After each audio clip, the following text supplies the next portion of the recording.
Hello there, you're now with me, Handy Gui, for TVS English News at 5. Let us begin with the top stories for today. Hydrogen demand continues to grow with its momentum remaining strong over the past decades. Hence, Sarawak is ready to share its experience in the field of renewable energy generation for mutual benefits in terms of environmental and economic sustainability. Armed with the experience of developing 3 hydro stations in Batang Ai, Sri Aman, Bakun and Murum, the knowledge would facilitate in the construction of the Nusantara Dam. As Sarawak is currently exporting electricity to West Kalimantan, apart from the Borneo grid that comprises of Brunei and Sabah. Premier Sarawak Dato' Patinggi Tan Sri Abang Johari Tun Openg said during his visit at the invitation of the management of the PT Kayan Hydropower Nusantara PTKHN, which will develop the largest hydropower station in Indonesia on the Mentarang River, located 35 kilometers upstream from Malinau. Also present were Deputy Premier Dato' Amar Awang Tengah Haliasan and Deputy Minister for Energy and Environmental Sustainability Dr. Hazlan Abang Hibni. Meanwhile, Indonesian President Joko Widodo will officiate the groundbreaking ceremony for the strategic project estimated to be worth $2.6 billion. Sarawak Energy Berhad, a partner in the project, will produce 1,375 megawatts of electricity for the industrial zone in North Kalimantan. The dam construction will begin in the first quarter of 2024 and it is expected to be completed by the end of 2029 and will be fully operational the following day. Rural areas in Sarawak have not been given due attention for so many years, to a point where many facilities, including those of education and healthcare facilities, were left neglected and unsafe. Muhammad Yusuf, who is currently in Parliament, will be talking on what has been debated in the August House on the matter. All right, thank you, Handy. Now, as we are speaking right now, the debate session is currently in progress. And earlier today, Dato' Ani Ngau, who is the member of Parliament for Baram, has had his turn to debate on the budget that was tabled on Friday last week. And one of the things that he highlighted was the abandonment of these facilities, which are deemed as essential for the people in Baram, especially healthcare facilities. It has been abandoned to a point where he himself, Dato' Ani Ngau himself, has said that it's been these facilities have been left abandoned for half of his life. He is already 60 years old, and which means 30 years, more than 30 years, all these facilities are left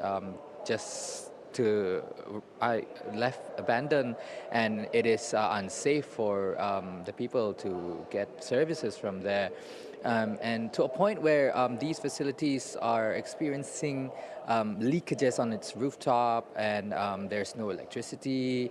And about 2 years ago, Dato' Ani Ngau said that one of the clinic in Long Lama has experienced a landslide, which has caused the facility to deformed. I don't think, I can't really imagine how it looks like right now, but I'm assuming that it is no longer able to be entered by anyone and be used by anyone. So therefore, he appealed to the Ministry of Finance to allocate some of the budget for the development of these facilities, which are essential for the well-being of the people in Baram.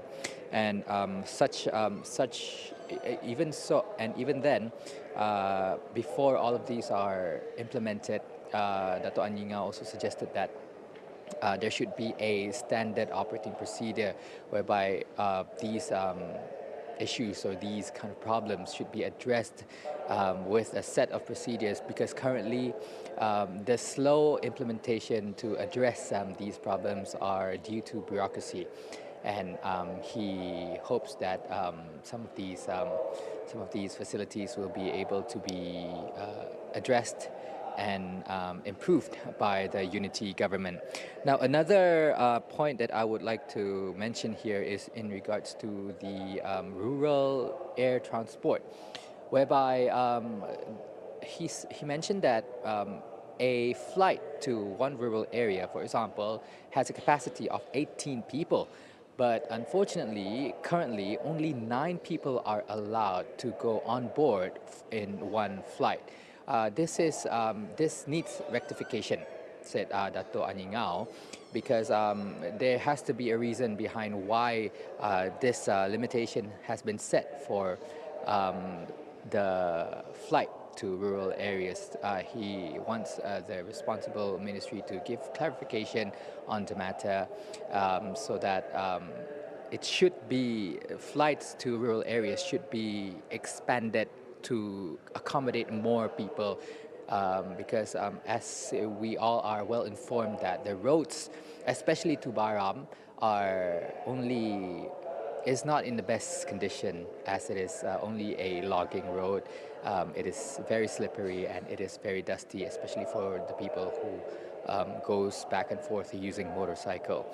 And of course, another point that I would like to highlight here during Dato' Anyingao's debate speech was the acquisition of a site to rebuild dilapidated schools. This is, of course, this problem is experienced by a lot of rural areas in Sarawak.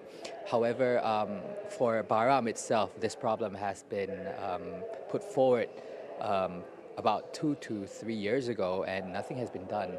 And although allocation has been set for the development of these schools, but unfortunately, the acquisition of the site have been slowed down, again, due to bureaucracy. So these are the hopes of Dato' Aningao in the upcoming, before the budget is finalized, so that more allocation will be given to connect rural areas and to improve services that the government can provide in rural areas such as Baram. And I guess that's all from me, Handy. Muhammad Yusuf, be sure to tune in for more reports from us right here in the Parliament. Muhammad Yusuf and Zulkifli for TVS Kuala Lumpur. Back to the studio. Thank you.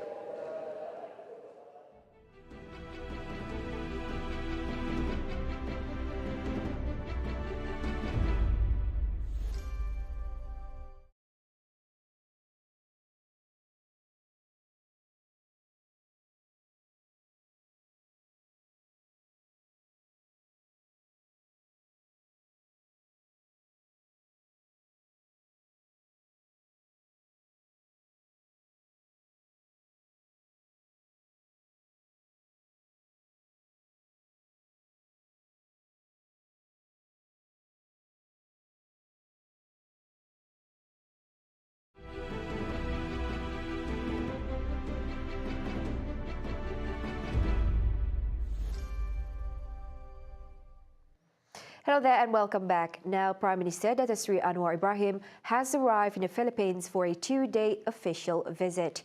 Anwar was accompanied by his wife, Dato' Sri Dr. Wan Aziza Wan Ismail, for his 5th official visit to ASEAN countries since being appointed as the Prime Minister late last year. Upon arrival at the airbase around 12:50 p.m., he was greeted by the Philippines Social Welfare and Development Secretary, Rexlen Gatchalian, who is the minister in attendance. Also present at the airbase were Malaysian Foreign Minister Dato' Seri Dr. Zamri Abdul Kadir and Foreign Ministry Secretary General Dato' Seri Amran Muhammad Zain. Anwar will be accorded an official welcome at Malacanang Palace this evening before making a courtesy call on Philippine President Ferdinand Marcos Jr. It will be followed by a bilateral meeting between delegations from the two countries.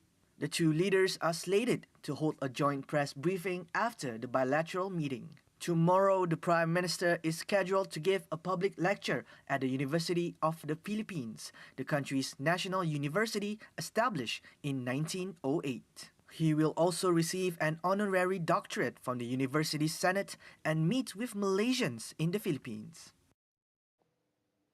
On to some global affairs. At least 32 people were killed and 85 others injured when a passenger train collided with a cargo train in central Greece late Tuesday night.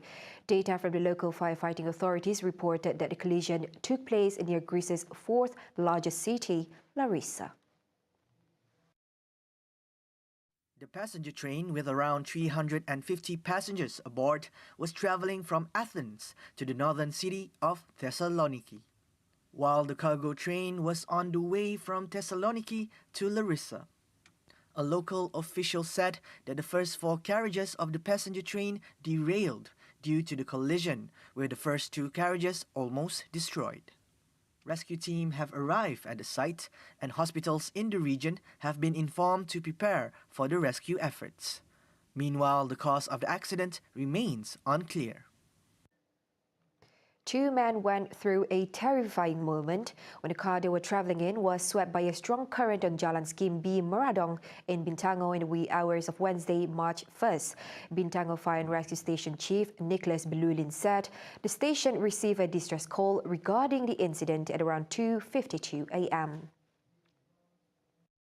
Mangsa yang masing-masing berusia 32 dan 28 tahun dicari dalam perjalanan dari Skim B ke Pekan Bintangon.